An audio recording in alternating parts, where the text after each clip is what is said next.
Milwaukee have recently launched their all-new router bit selection, including in excess of 200 individual products covering all 4 of the most common shank sizes.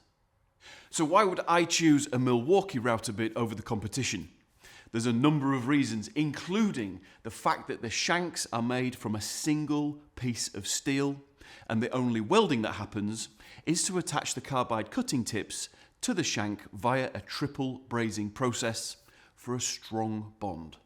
In addition to that, the carbide cutting tips are CNC sharpened from the factory, and they can be resharpened an additional 3 times to prolong the life of each router bit.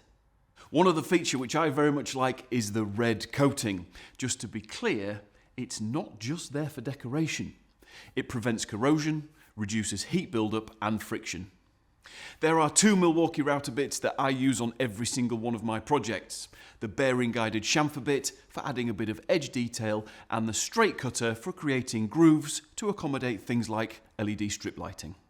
Sometimes you need to add some fine detail, sometimes you need to add some functionality. Now with the new lineup of router bits, Milwaukee has the solution.